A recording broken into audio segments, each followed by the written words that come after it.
Hello you, welcome to This Is How We Startup, where we go behind the scenes of our software startup, Reputation Stacker. I'm Ian, and I'm here today with a software startup consultant who occasionally churns, sometimes crashes and burns, but always learns, Mr. Buttons.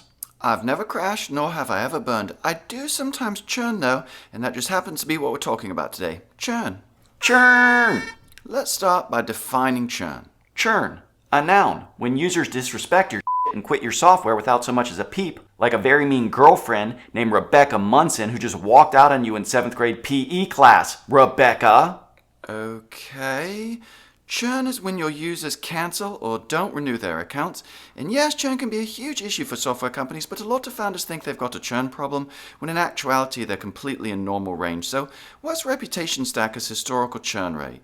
Traditionally, we've churned around 3 to 5%. That's actually on the lower end of annual churn for a software company. Annual?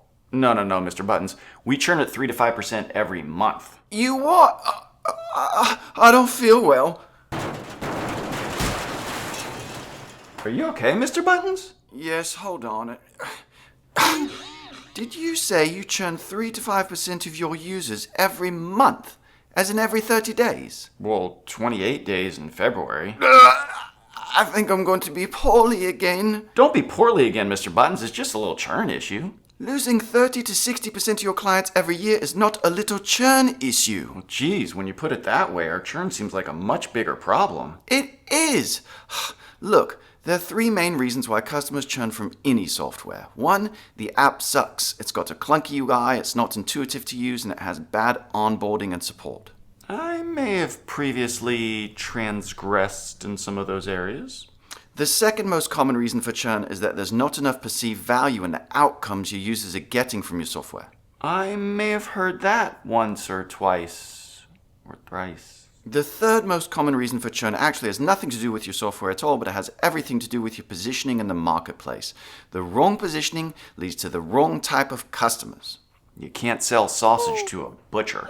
Yeah, something like that. So let's start at the beginning. Does the Reputation Stacker app suck? The old one? I mean, the software worked just fine, but the user interface was not fun to navigate. I honestly think just having a more intuitive and interactive front end in the new app is going to help users stick around. Oh, do you honestly think... Yes?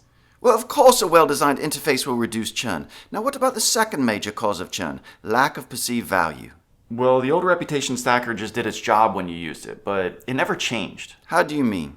Well, I think that truly sticky products provide more and more value the longer you use them. And the old Reputation Stacker just didn't do that. But the new one does. Yeah, the new Reputation Stacker gets more feedback and interaction from our users' customers, and then it builds a queryable database, which gets smarter over time.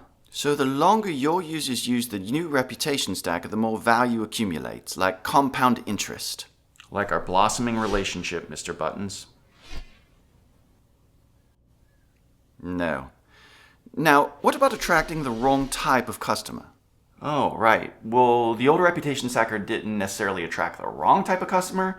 It just didn't attract the perfectly ideal type of customer. Which is... The perfectly ideal customer is someone who's not only interested in getting more reviews for their business, but is also interested in using the feedback and data from those reviews to actually improve their business. And to be honest, the old Reputation Stacker just wasn't built to turn reviews into business insights. And how are you addressing that with the new Reputation Stacker?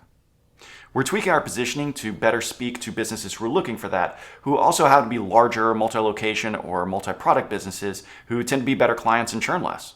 Well, I'm cautiously optimistic that we will reduce churn in the new Reputation Stacker. If we can even just get it a point better than 3 to 5% per month, then... I think I'm going to be poorly again. Don't be poorly, Mr. Buttons. Don't be poorly. Now, if you out there want to not be poorly, be sure to like, follow, subscribe, and click that notification bell so you never ever churn from us here on This Is How We Start Up. You want a ginger ale or something for your tum-tum, Mr. Buttons? Just don't say that word again and I'll be fine. What word? Churn? That's the one. There's nothing wrong with saying churn. Churn, churn, churn, churn, churn, churn, churn, churn, churn, churn, churn.